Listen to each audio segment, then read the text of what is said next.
Welcome sa DRS 2.0. Fresh at nagbabagang happenings ba ang hanap mo? Mga padabarkads man yan o mga trending topics? Pwes, sagutan natin yan.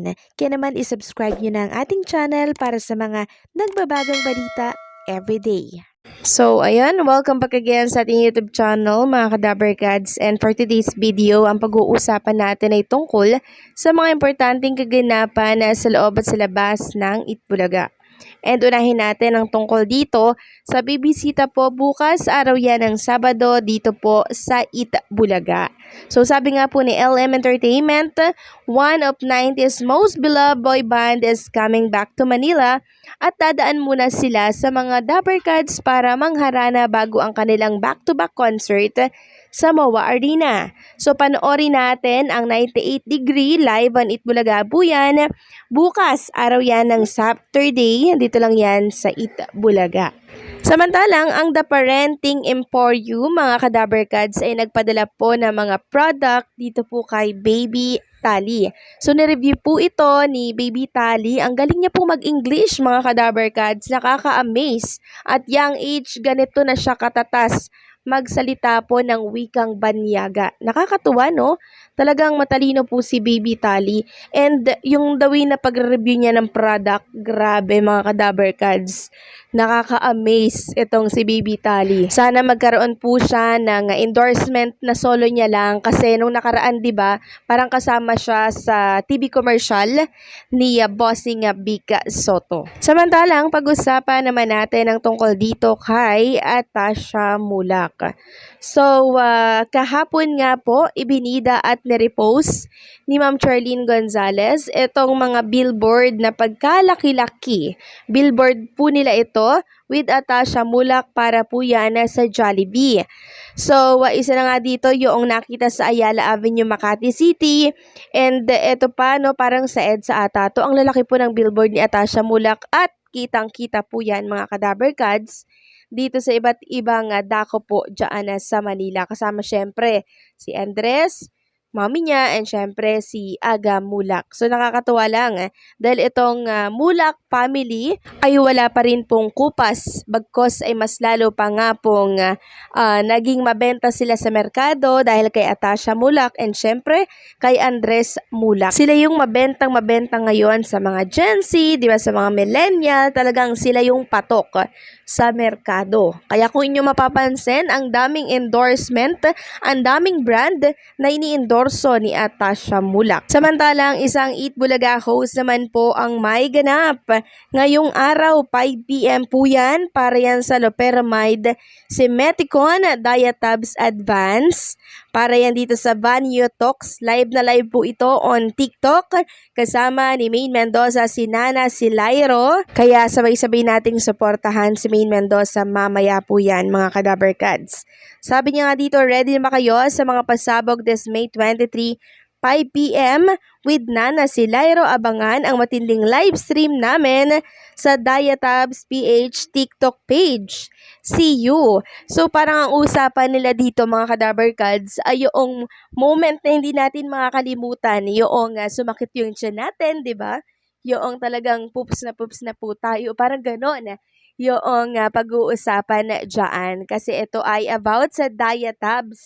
Next topic naman, pag-usapan natin itong naging statement po ni Tito Soto na kung saan nagpasalamat nga po siya sa mga sumuporta, sa mga bumoto po sa kanya dahil siya po ay nanalo. Sabi po ni Tito Sen, salamat sa Panginoong Diyos at maraming salamat sa mga minahal kong kababayan. Taos puso ko kayong paglilingkuran sa abot ng aking makakaya.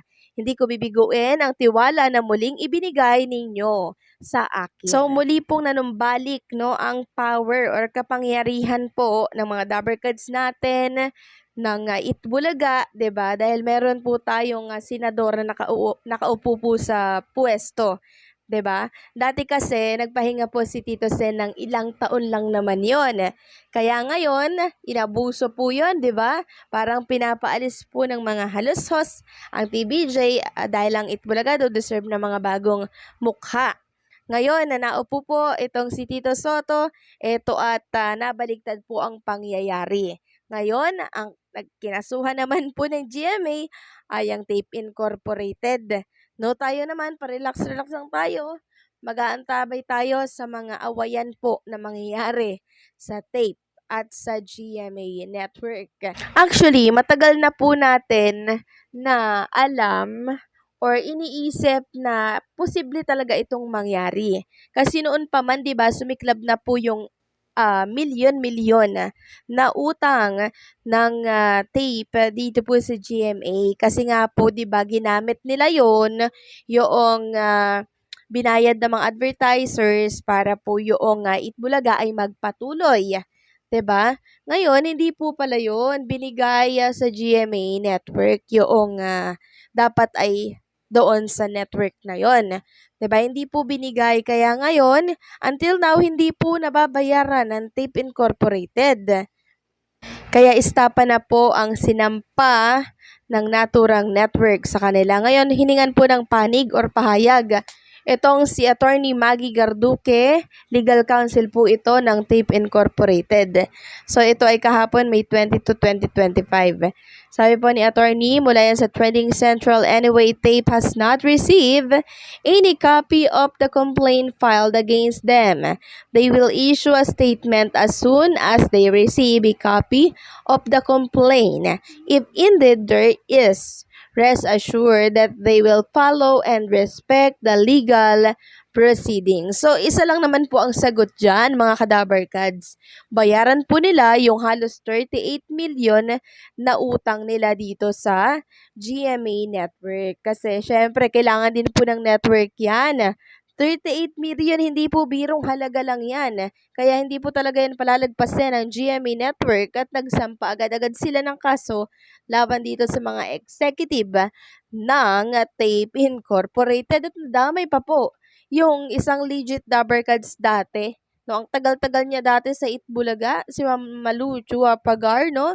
Nakasuhan din siya at isa po siya sa mga sinampahan at nareklamo po ng GMA Network.